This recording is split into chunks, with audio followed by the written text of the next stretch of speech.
This podcast contains adult language, descriptions of violence, sexual references, and other possibly offensive themes. Listener discretion is advised. Welcome to this episode of Back to the Story, where friends come together to play Dungeons and Dragons. I'll be your DM, Klouse. Let's get started. If anyone can talk a Balgarth out of a fight, it's you. If anyone can keep us alive, it's you. But if you ask me what my calling would be, I'd say that of a defender of my friends. You don't need to change anything. I would give my life to see them through. I finally only get into trouble when I'm around you lot. I never want to have that kind of power over somebody. She lands upon the deck, but just on her toes, like a dancer, like a ballet dancer, as if the weight of sin has yet to fall on her shoulders. And the light of nature will be brought to them. We haven't done this before. Does that make us professional? That would make you amateurs at best. At best, I like that. I've had a hard time finding answers in my life. I'm glad I'm here too. Where are you from, Ezekiel?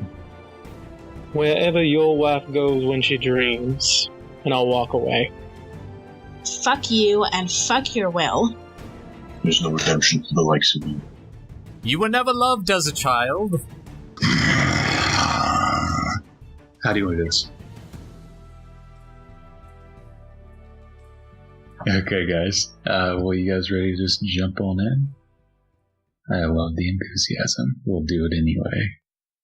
Well, first of all, welcome back, Katie, who plays our beloved nerdy wizard. And we'll see how you come into play tonight. Previously, Salt and Surgery, in Whiteguard, Western, the Scales returning from the catacombs and sewers beneath the city of Whiteguard safely returned prisoners from a place of shadow. You reported to the Hounds and their captain, Vanguard Ern, who then offered a reward. After you returned the fire salts to the beacon of Valisol, used to heat the Sunforge there, collecting the reward for the task. Several then made their way back to the ship and to a rowdy tavern, the Shield Wall, named for the many painted shields mounted behind the bar of various houses and families. Kalvyn then spent some time at the Sunforge, repairing his partly dissolved armor as Vesper performed surgery on the Ameri Orzana to remove very heavy black glass spheres. Searching for answers, several of the Scales returned to the dusty shelf, purchasing from the detestable Sadius before finding more research to be done in the scriptorium of Severa. So that's where we'll go ahead and pick up as y'all enter into the reserve, a portion of the scriptorium, and begin your research. If one person would want to roll a investigation check at advantage as you're all searching the books. I can do that. And then let me know what you're searching for. Alright, so these are the investigation rolls. Ooh. Okay, I'm gonna take the 23 total. I had a couple of ideas of what we might search for. I kind of want to see if we can identify what constellation was in the part of the sky that she came from, and maybe see if we can find any stories or legends related to that. And she kept talking about fallen star. I wonder if that has something to do with starfall. Okay. Maybe we should look into that. All right.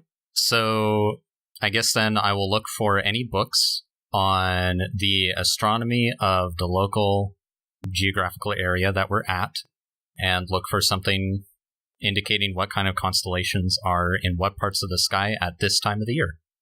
Yes, you search through the dark rooms lit only by that cold blue fire, those flames. Most of the books are in the bookshelves, though there are some in containers that seem to be guarded by a watcher who does open them up and help you search through them.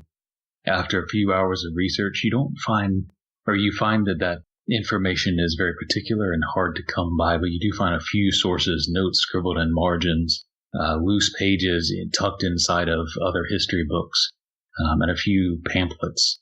You find some notes on constellations, one called the Maw, which seems to represent Titans.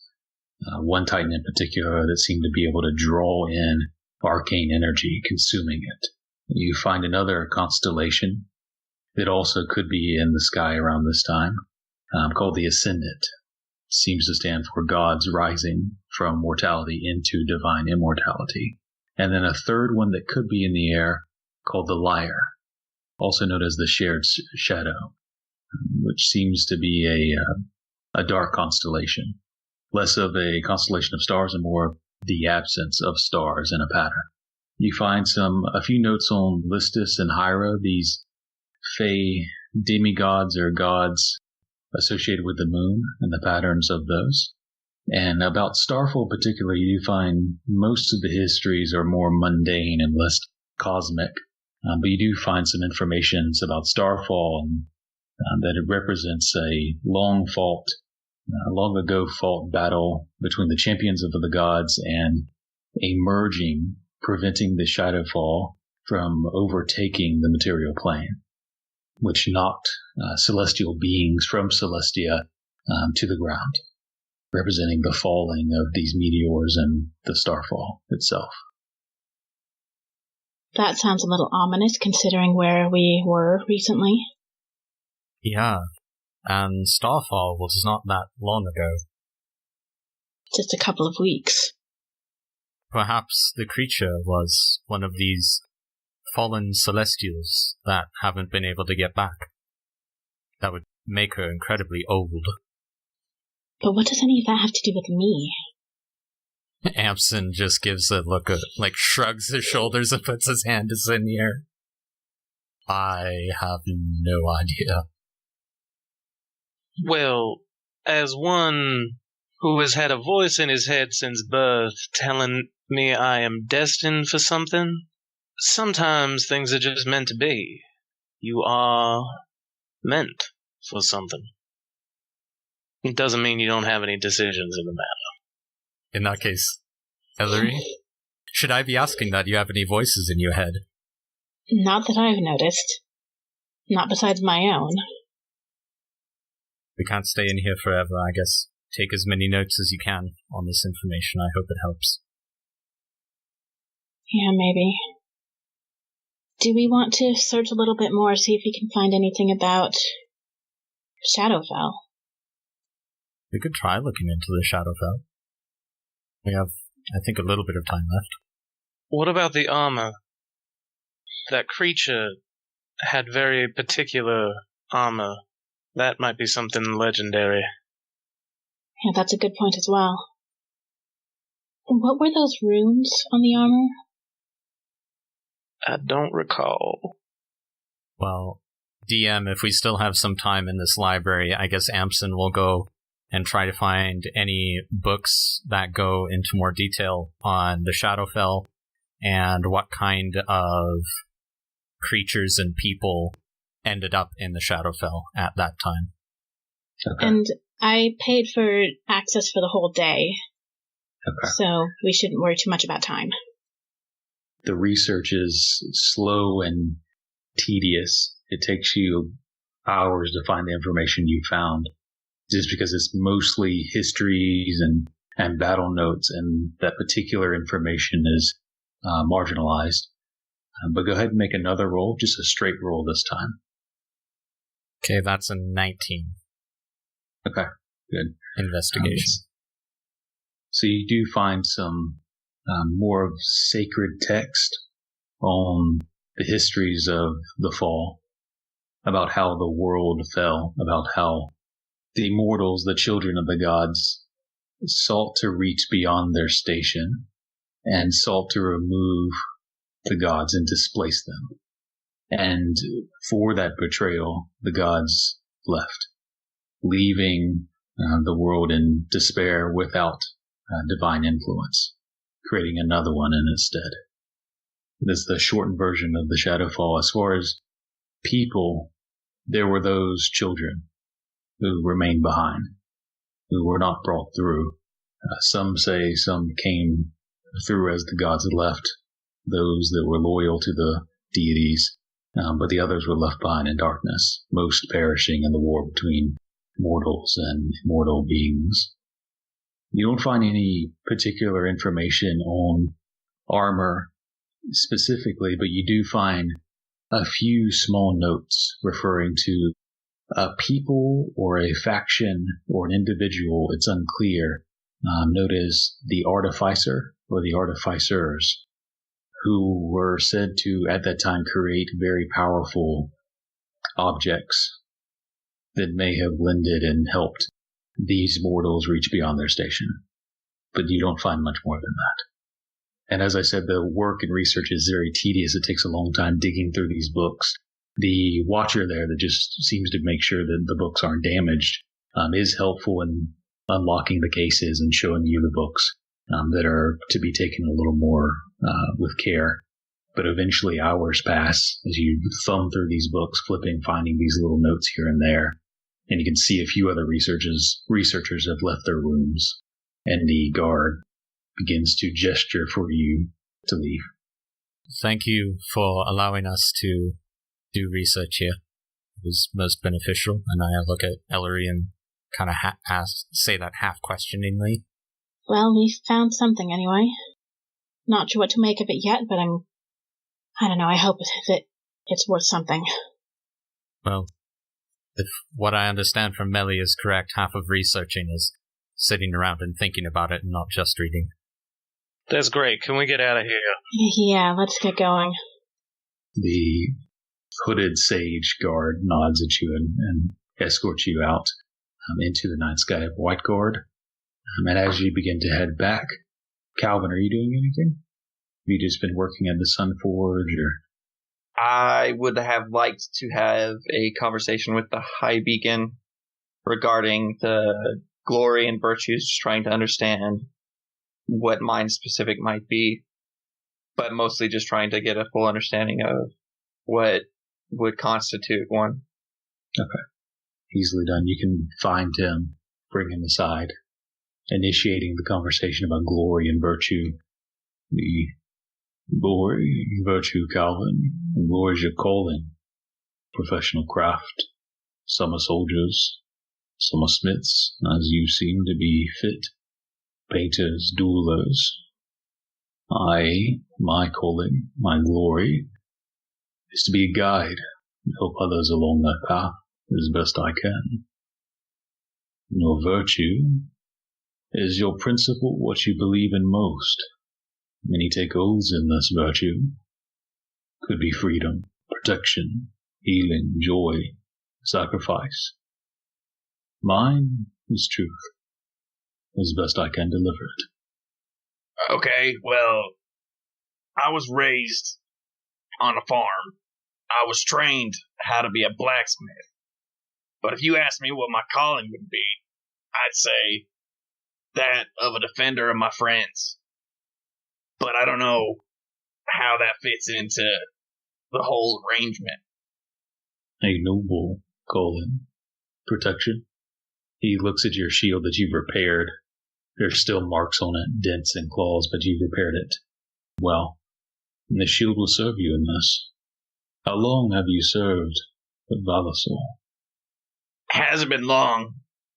Once I found this spear, I tried to...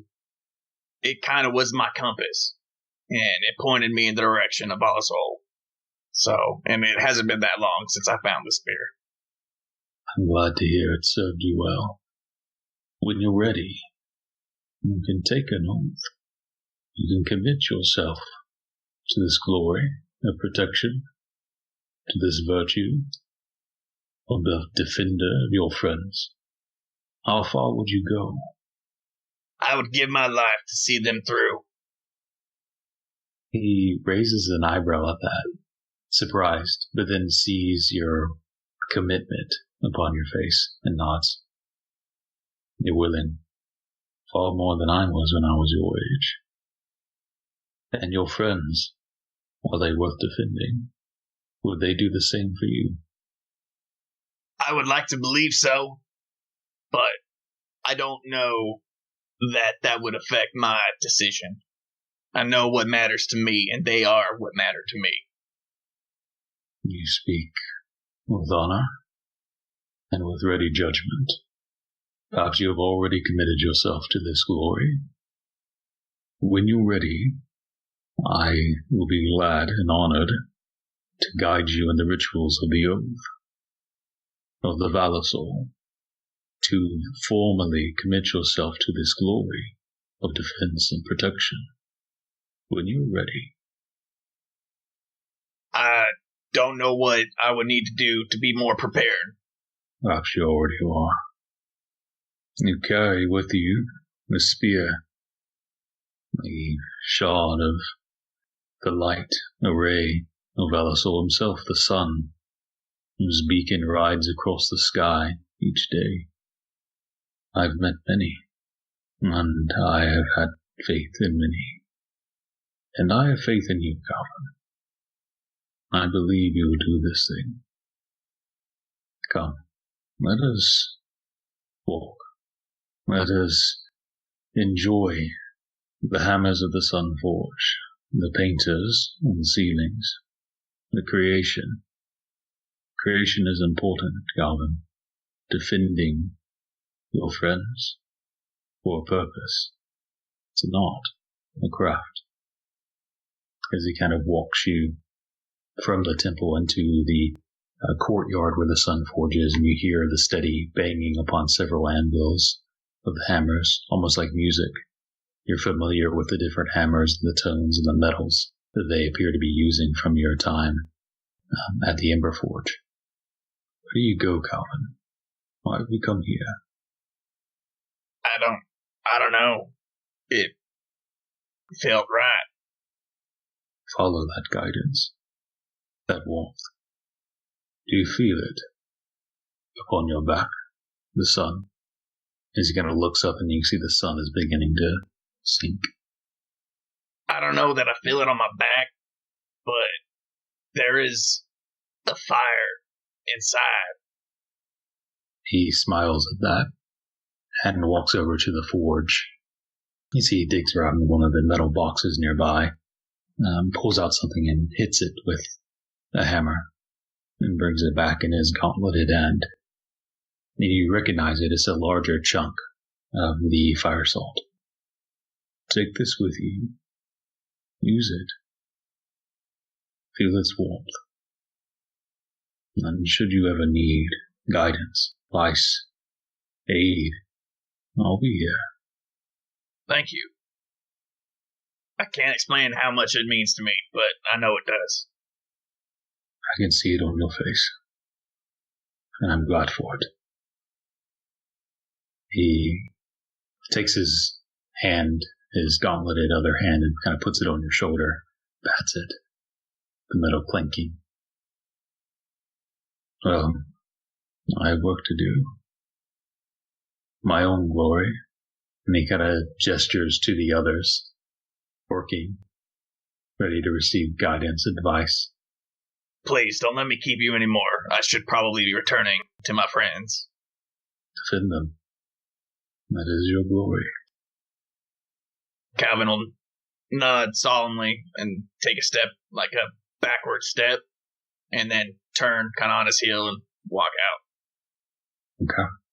Heading back, and as the sun fades and you make your way to the ship and the others as well after their research, Meli, you've been sailing for a few days, kind of rushed to get onto the ship in time.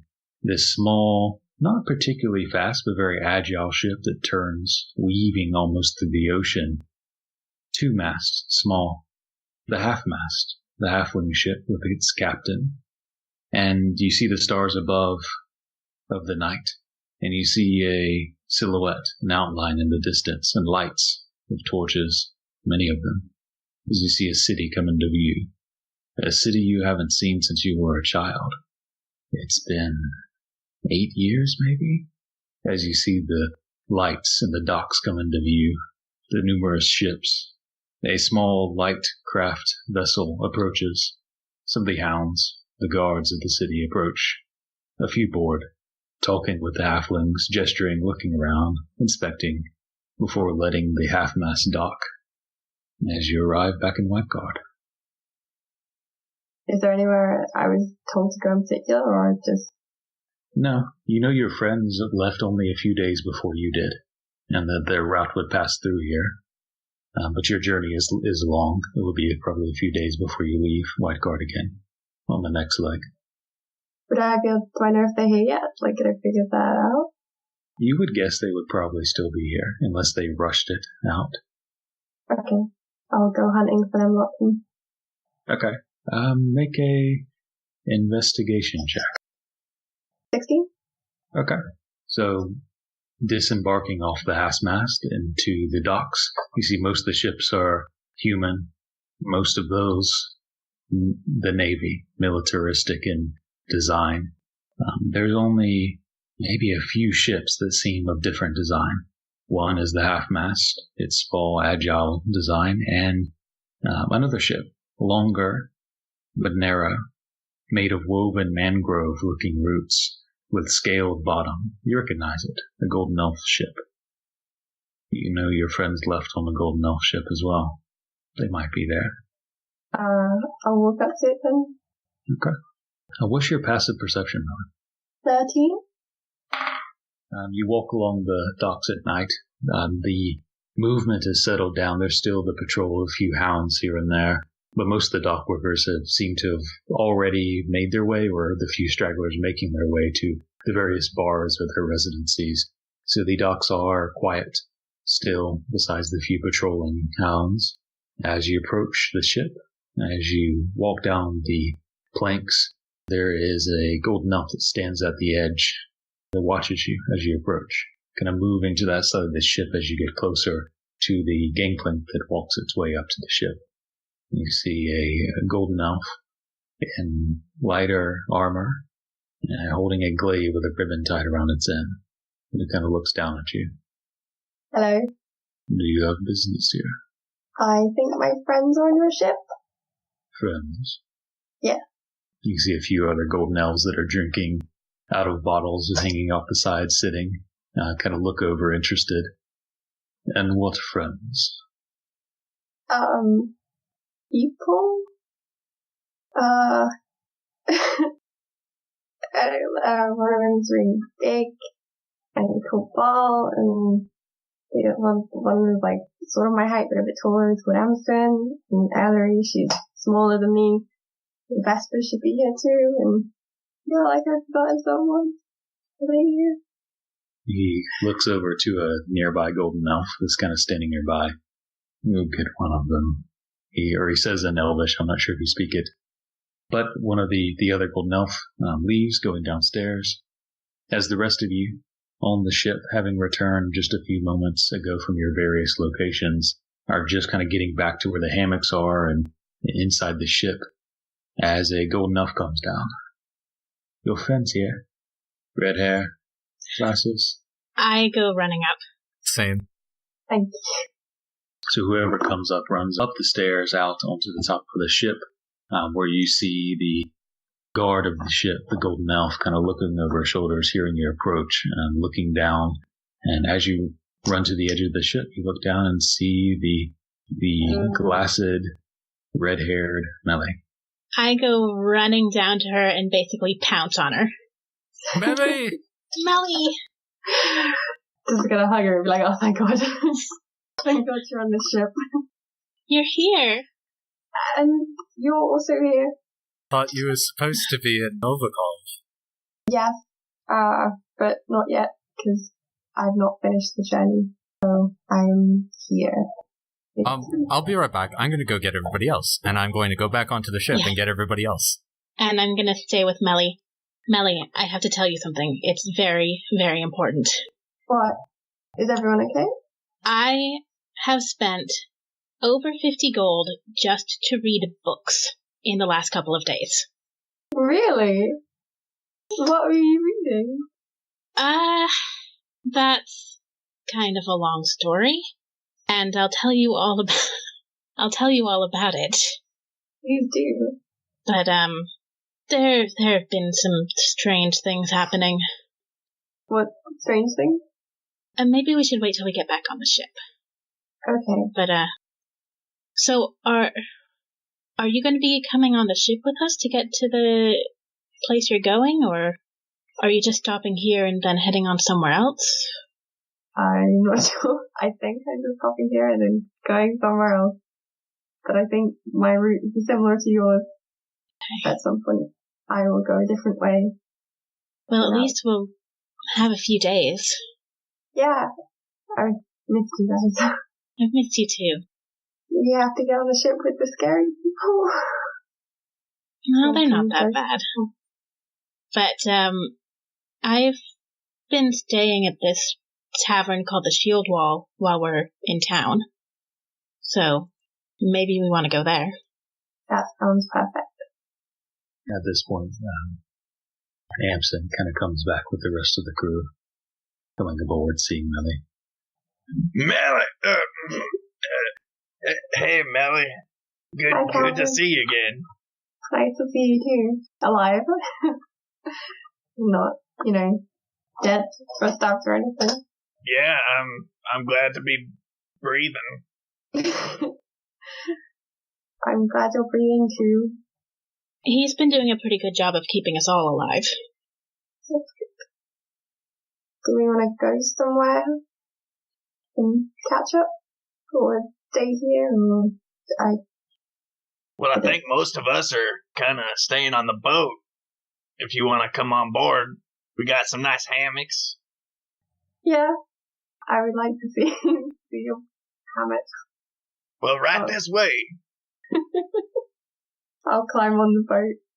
Okay. You walk up, and the guard kind of eyes you down, but noticing the rest of his passengers they're embracing you so friendly, just kind of lets you pass without a second look.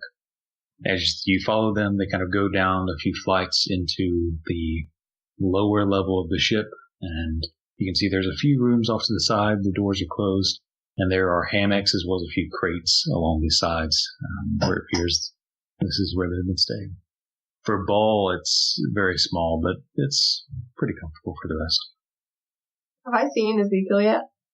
I was going to say, I stood awkwardly in the background, and then when you all went downstairs, I do actually want to take a look off the boat and see if someone's still watching, especially in this exchange and being able to tell where Meli also came from. I wanted to take a look at that too, see if I notice anything. So I'll say first, Meli, as you kind of see your friends come aboard, you do see also a very tall, not quite Ball, giant size, but definitely a hand taller than even Kalvyn, though not as broad-shouldered, lighter skinned, bearded man with these pearlescent, greenish eyes. I'm not sure if you're wearing your armor or not. Would you be? No, not after a day in the library. Okay. A very tall individual, kind of standing at the back, who seems to be scanning to you, but then beyond you towards the docks. And I'll say, Ellory, since you were mostly talking, roll perception at disadvantage, and Ezekiel, roll it straight. 17 for me. That would have been a natural 20, but it's 10. Okay. Ezekiel scanning. You look towards where in your dog form you saw something before. Nothing there, but scanning in the nearby stalls and crates that are kind of loaded to the side. You do see nearby a few stations over, you see the familiar, very faint embers glowing of a pipe or a cigarette of some sort. Okay. I'll stay up top while they're catching up below deck, at least for now. Okay. The rest of you go down. I want to lean over to Ellory and just be like, who's that? That is Ezekiel. Where did he come from? We met up with him in Embershore before we left. I'm going to tell you all about him later. Okay. So you'll make your way down to the hammocks as Ezekiel kind of stays up watching the fading embers of some distant cigarette unnoticed by the rest. But yeah, you're down. What would you like to do? I guess catching up Meli with everything that's happened since we left Embershore. So talking about, I guess really the first big thing that happened was Ezekiel almost died to the water dinosaur alligator thing, and we managed to kill that, and that was great. Ball spent a lot of the trip fishing, and then after that we encountered a celestial that flew in from the northwest that rode a Pegasus, this very beautiful celestial woman that seemed very interested in Ellory. She was speaking in celestial and we couldn't really understand her, but Ezekiel managed to catch a few words, and then she left after being somewhat perturbed by what she found in Ellory. And I look very awkward as this part of the story is being told, and don't contribute much to it. And then, after she left, basically we theory crafted a lot of the things that we were going to do about Orzana, which I assume she would still be in this room. She is, yeah, and Vesper's kind of tending, checking the rooms every now and then. So I tell her about Orzana, how we got her from the Devil's Yard, and how she was carrying these objects, and I hold them, because I have them currently. And I was going to identify them, as I do have the spell and a pearl now, but I haven't gotten around to that. And we were just going to figure out what we were going to do with that. And basically we just spent the rest of the days on our way to Whiteguard, doing that, traveling, fishing, talking, things like that. And then once we got into Whiteguard, we visited the temples, and we got the fire salts for the Temple of Valasol. And that was a crazy trip in and of itself. How fighting cultists and undead people, and tell her all about the Shadowfell and the Will and that kind of thing. And other than going to one of the other temples to find any research on the celestial being that we found, that you're pretty much caught up. You came by just almost minutes after we got back to the ship. Good timing. That's a lot to process. Yeah, there's been a lot going on. And now you guys are just carrying on traveling? I think we're just waiting until the hosts are ready to leave Whiteguard. So how was your trip? Comparatively very uneventful. We sailed here on a ship called the Half-Mast, and we got into port and I came with our nucleus. And that it. I apparently only get into trouble when I'm around you lot. Well, I'm really glad you're here. I'm glad I'm here too, even if it's only for a short time. What brought you out this way anyway? I'm traveling to Novikov because I'm going to be a apprentice of sorts.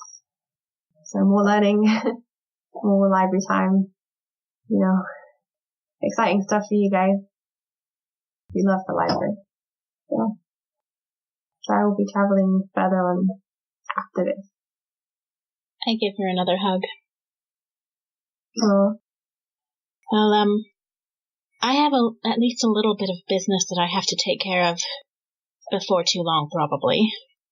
But after that, hopefully, I'll be free to, I don't know, you can show us the site. You were born here, weren't you? Yes. I can show you around if you want. It's a beautiful place. Maybe you can show us a better bookstore than the one that we found. I know all the bookstores. That man was not very nice.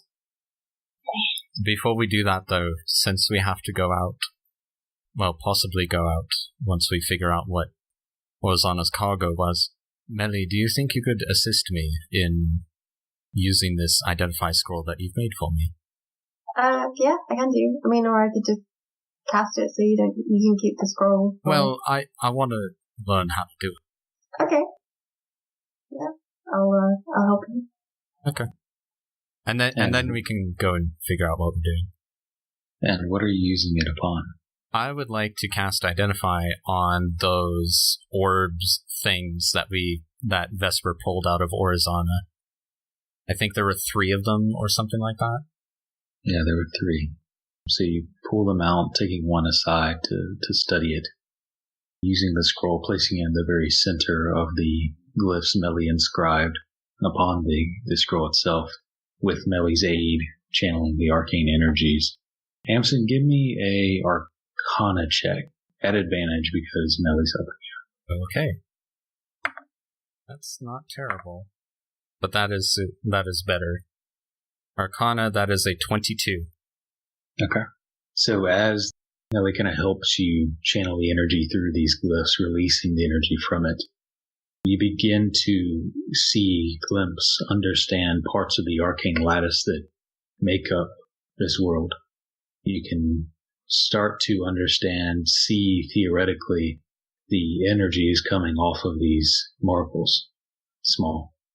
And Meli, you see them now closer, the size of about a D20, maybe a little smaller, black glass marbles. But they are incredibly dense as you lift it up to place it on the paper. They maybe weigh 5 pounds compared to they should weigh maybe a few grams. But you both, using this scroll, identifying it and its arcane energies, you understand that this marble, when crushed, the crystal shards within will release an energy. And inhaling that mist, that smoke, that energy will weigh your metaphysical soul form down, dragging it beyond into the ethereal. This marble, this nether, could do one of 3 effects randomly. The highest chance, you could be under the effects of greater invisibility for the next hour. There's another chance that you might be under that and blink for the next hour. And there's a rare chance that you will be under the effects of greater invisibility and etherealness for the next hour. But understanding its energies, the weight of this nether is significant, and there's a chance that you may not come back, that you may be stuck in the ethereal, that you would have to push your way out, and that the difficulty in pushing your way back from the ethereal plane becomes harder the more often you use such nether. As the spell scroll kind of fades, the energy kind of burning up most of the paper. So after the spell is done and this knowledge floods into Amsen's mind, Amsen will look at Meli and say, "You do this every day?" Not every day, but yeah. That is the coolest thing I've ever experienced. I know, right? Anyways, and then I'll look to Ellory. These things are powerful. And I'll tell her what I guess they do. And Amsen will say, so there's a risk in using them, but, I mean, if somebody can make good use of their semi-existence on this plane while they are under its effects, it could be dangerous. But by itself, I would say that it's not, world-ending or anything like that. It's up to the responsibility of the user to determine whether it would be used for good or evil or what have you. Well, frankly, I doubt it'll be used for much good, but it's not as bad as it could have been. That's true. But do we want to let these people have them, or do we want to just skip town and not say anything? Do we know if any of this stuff is contraband? If it's... why would they have to smuggle it is what I'm trying to figure out. I'll say Meli make a history check to see if you can remember. You were a child when you were here last. 23? Okay. Whiteguard is a place of freedom, individuality, and if you're not harming someone else, most things are pretty much allowed. The significant exception is necromancy, raising of undead. But as far as substances, there are substances that are frowned upon, things that make you lose control or act in anger, or things that might let you lose control. But nothing of this peculiarity has ever come upon your memory. Okay. I'll relay that to them. With a roll that size, I'll also say more explicitly, you don't think this would be particularly illegal. It seems like a very rare thing to have such an item, and rare enough to not have any rule upon it. So maybe it's the value of it that's why it's being smuggled. To avoid theft? If each of these are worth like thousands of gold pieces, I would understand that a little bit. It occurs to me that it might not be a good idea to walk around the city carrying these in a crate. They could fit in a pocket. I mean, they could have just gave these to you and, hey, meet up with this guy, give this pouch to so-and-so. It'd have been basically the same thing. Why go through the hassle of putting it inside a slave? It's a good question. DM, so thinking about the vest that I got from Mogther, would I be able to fit these orbs into any of the pockets? Easily. Yeah, the orbs are very small. Okay. They're very heavy, though, for their size. Mm-hmm. You might have to take some stuff out, because if it weighs down too much, it would be more noticeable, but you could very easily fit them. I don't like the idea of rewarding them for what they've done to Orzana, or for what has been done to her on their behalf. On the other hand, I think it leaves her in more danger not to make the delivery. The ship does seem to be watched. At least, I noticed somebody watching me. Ezekiel noticed somebody. So maybe time's running out on what we need to do with this. Maybe we should find out what they want to do with it, and then determine if we need to give it over to them. It's a good idea, Kalvyn, but the problem that immediately comes to my mind is how are we going to figure that out? Without drawing a lot of suspicion. We kind of have hand. I mean, we have what they want. We know where they're supposed to be. We just go and be like, hey, we got your stuff. Don't ask how or why. Like, what are you going to do with it? Give us a good answer, or hasta lasagna, don't get any on you. Part of my concern here is that I'm going to have to deal with Voyage when I get back. I don't know yet exactly what I'm going to do, but I'm going to have more options if I don't burn any bridges. Yet. Okay, but you kind of already have to a degree. I mean, we're not delivering Orzana. Not to say that we should, but that was the plan, was it not? So, if you don't do that, like, isn't that going to be bad too? Well, at least I have a story to tell about that. And I personally think, I don't know if it's true or not, but I personally think that Orzana was not the important thing in this whole operation. I think what they truly wanted was these orbs. As far as I can tell, Orzana was just the packaging. Right, so we'd be like, hey, you really want this? I don't understand what the holdup is. I mean, I guess it really depends on how involved we want to be. I feel like we have some responsibility to do what we would consider to be right in this situation. But I don't know. I guess it's your situation to take into account. Kalvyn, what do you think is the right thing to do? I think there's too many variables to really know. If this stuff isn't illegal, none of this makes sense, is all I'm trying to get at.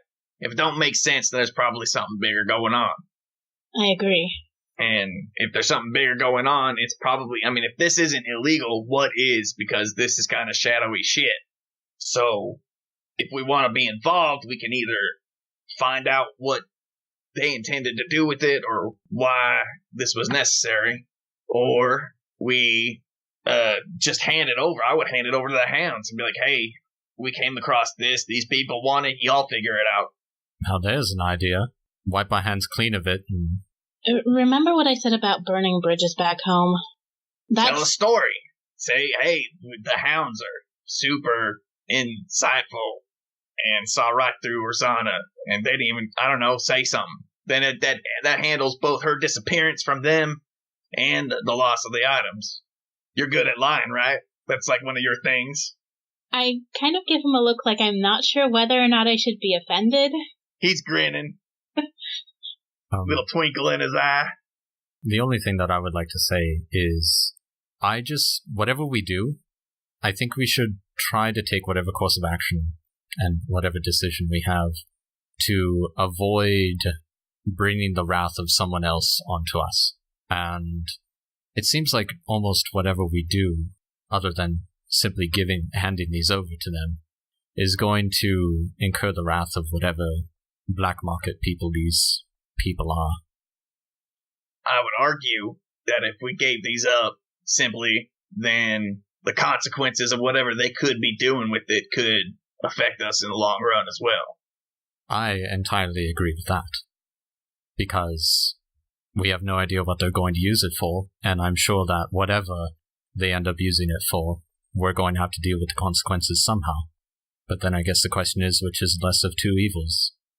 Do we keep this power or hand it over to the authorities, have them deal with it, and then incur whatever wrath they can currently exact upon us without them? Or do we hand it over to them and deal with the consequences of them having these powerful magical objects? One thing that I want to point out, who's to say that the authorities here won't hear our story and decide that I'm a problem? I don't understand. If you're the one being like, hey, this is what's going on, they're not going to be like, this is your fault. You have a lot more faith in the authorities than I do. And not everyone in a position of authority is just. That's for sure. Well, as it turns out, we did kind of just garnish some goodwill with the hounds very recently. Maybe our word would go a little bit longer or a little bit further, having saved some of the people that we did. Frankly, Kalvyn, you make some good arguments. But... Can I get that in writing? Sure, let me get out some parchment. Amsen hands you some parchment and a quill. And maybe the people in charge here are better than the people back home, but I'm not going to trust that. So what's the decision, Ellory? My instinct, I don't know if this is what's right, but my instinct is to say that the course that leaves us the most options afterwards, and that takes the most pressure off of us now, is to hand these over to the people I'm supposed to deliver them to. Which I'm not totally happy about, but I think it's the least likely to get Orizana in trouble. And as that quiet stillness takes you, deciding what to do, Ezekiel, jumping back to you, what is your passive perception? Pretty 17. Sure through the roof. Okay, yeah. Watching several minutes go by, eventually the embers go out. You don't see any movement from there, but you can no longer see the embers, just shadow.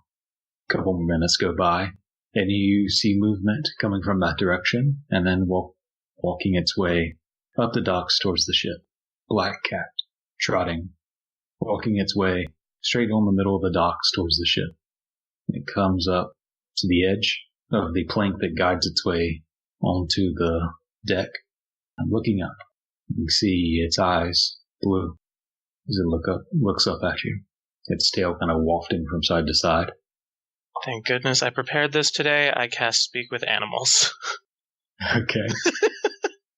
So you close your eyes, feeling the breeze run through your hair and beard, smelling the salt air as you attune yourself to the language of beast and animals.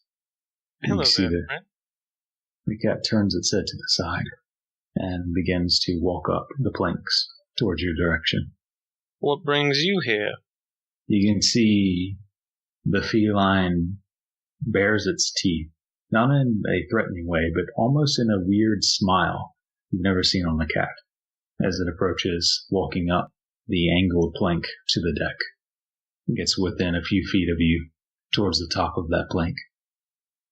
And then you hear words. But it is that in the purrs and meows of a cat, you hear it speak in common. Hello. You have something of ours. We would like it very much. And who are you? I'm Shana. Pleasure to meet you. Forgive me, I meant you spoke of a greater our, a we. Who are they? My master, And his pet. As the cat kind of comes towards your feet, purring. And if you let it, it kind of purrs and runs its body along the sides of your legs, weaving in and out in the 8 formation. And just stand still. Well, I believe my friends and I took issue with the matter of how this goes. Now, we may have misplaced your package along the way. It could be found, but I don't know the people that were engaged to give you this item very well. And I don't know what they want to do, but what your master did to that girl, or even by associating with the people that did, I ask that you never bring him before me. He won't like it. I see. Well, maybe we can come to an arrangement. What do you need to bring those to me? I don't even know what they are. Excuse me for a minute. Stay, puss. It does that strange smile again, unnatural for a cat, more humanoid in nature. I go downstairs. I apologize for interrupting the reunion. Ellory, your friends have sent a messenger. I apologize for being the one they met first, but I think you should handle the negotiations from here. What did you say to them? They know we found something, and their manner of approach unsettled me. That doesn't answer my question. That I wasn't happy, personally, and that I didn't know you very well, so I would get you to discuss whatever is happening here. All right. Well, I will go up there. I wouldn't mind somebody coming along with me. I was just gonna say, you're not going alone.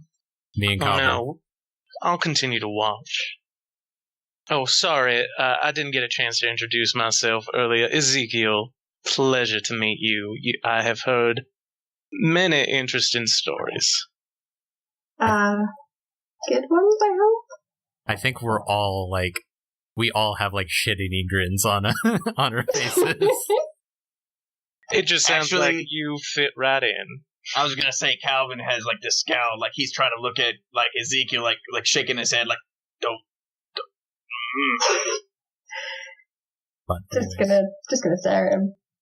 I don't know what to say. Ellory, would you like me and Kalvyn to accompany you on this? Yes, please. Though, Kalvyn, try not to say too much. I'll let you do the talking. I'm just your backup. Thank you. Amsen, you too. Of course. I'm here to aid. All right. And I make sure that my hair is neat, smooth down my clothes, and walk up. Okay. And as we are walking up, I'm going to inspire Ellory. Okay. So, Ellory, you're inspired as you straighten yourself, heading upstairs, aboard the top deck, where you see there is a cat. On our way up, can Kalvyn have suggested to Meli that maybe she goes and finds Ball? He's somewhere on the deck. Yeah. At the very least, to engage with, to say hi. Yeah. Absolutely. And Ball's a big fella. He's not too hard to find. I like to think I'm on the other side of the boat, and I didn't notice the encounter Ezekiel had, and I'm just on the other side of the boat. And I've taken up a liking to fishing. And so I've just got, I'm just sitting there kind of staring at the water with my fishing rod against the edge of the boat. Is it just like a stick with string? No hook, just... Well, it's how about it's super rudimentary? Just whatever I barely remembered from previous fishing experience where I had no part of the actual fishing. So I just tried to put something really shitty together. Like Drew craft a hook out of thorns. Yeah, but I don't really know what I'm doing. Okay, I've been there for hours. As you all head up, whoever was heading up to the top deck, Meli, go find Ball, who's just fishing on the other side. Here is your envoy. You approach the cat. And at this point, you see the guard, Golden Elf, with the glaive is kind of watching. And the cat just kind of looks up, goes up to you, Ezekiel, and purrs, rubbing itself along your shins and feet. I am sneering. It looks up at you, and now that those of you that are up, Ball being brought over by Meli, crowding around this cat, the guard is kind of looking strangely at it, at you all crowding around this black cat. Getting close enough, you can see its eyes are electric blue, and it has slit pupils, but has two of them forming a cross in each eye of black. This is acting like a regular cat, purring. I'm going to reach down towards the cat and say, well, why don't we go find your owner? And attempt to pick him up. It'll hop into your arms as you do so, purring. And then looks out towards the docks. And I'm going to carry the cat, attempting to pretend that I just love cats, I adore cats, it's the cutest thing I ever saw, and carry it off the ship. Okay. You do so, with the rest of the scales following you down the plank onto the docks itself, as it kind of looks out. As you get a decent distance away from the ship, you all can hear it speak again. All right. Continue this way and then take a left. You'll see an alleyway. That First, might be private enough. if we're just going to talk, sure. But I'm going to need assurances that you are from the people you claim to be from, and that you're not just somebody trying to cut in on a deal that isn't yours. And what kind of proof would you like, my dear? Let's find this alley where we can talk first. I just wanted to say that I left the orbs with Vesper, because she's staying on the boat with oars on it. So. Okay. Sounds good. And as you follow her directions heading through the docks, away from the bars, away from the shield wall and some of the other bars, and more towards warehouses, she kind of guides you through a few alleyways, tucking in until you're between two warehouses. There's a few old barrels and crates, look like they're empty or just full of garbage in this alleyway. As she hops out of your hands onto the stone ground, then hopping up onto a crate, turning around. This should do. I would like to do two things. I don't know what order I could do them in. Sure. I would like to divine sense, focusing on the cat. Fiend. Just good to know. And I would like to keep an eye out if there's anything else in the alley, anything other approaching, any kind of ambush. Sure. So as you smell this sulfur, this warm, emberish sulfur sickening smell coming from the cat, notifying you of it being a fiend, go ahead and make a perception check. And while he's rolling, for the record, if Amsen had left the orbs with Vesper, I would have made it a point to just put the guards of the boat on a special watch right now while we're not there with her and them, because last thing we need is a kidnapped Vesper. Okay. The one with the glaive nods, and he says a few words in Elvish, and it looks like a few other golden elves kind of stand up, putting their bottles down, getting on guard as you leave, making your way to the alley. And Kalvyn, looking around, what did you roll? Sorry, that's a 9. A 9? Okay. Looking around, you don't see any other movement. You can hear the distant noise of a bar several blocks away, but other than that, you just hear the waves. It's quiet. So, as you may have guessed, there have been some complications along the way. That's fine. You have the nether, I presume, and I would like to facilitate you handing it, as was the deal. And tell me, where is it again that I'm supposed to take these? You can hand them to me. I'll take them. That is not the answer I was looking for. Or I was you can take given them to the Devil's Cut, if you want to follow protocol, though you've been here a few days and have yet to do so. We've had other things to deal with as well. So, your timing is interesting because we were just discussing making the delivery. Impeccable. And she kind of reaches her paw out, turning it over as if to gesture, give them to me. And we're going to make the delivery to the place that I was told to take the cargo. Not to somebody who only claims to be here to accept it on behalf of somebody else. The cat smiles, and this is the first time the rest of you see this. Ezekiel, you've seen it twice before. This Cheshire cat grin, this very unnatural smile comes across the cat's face. Wonderful. I shall follow you there. Then you will have to wait a little bit while I go and prepare the delivery. There have been some difficulties with the packaging. Then I can follow and assist. You'll wait for us on the docks, and we'll meet you there. How does that sound? Wonderful. So, with that, I just smile and turn around and start walking back towards the ship. The rest of you do that? Yeah, just following Ellory, but as we get close to the ship, I want to stay on deck at the very least and keep an eye on the cat.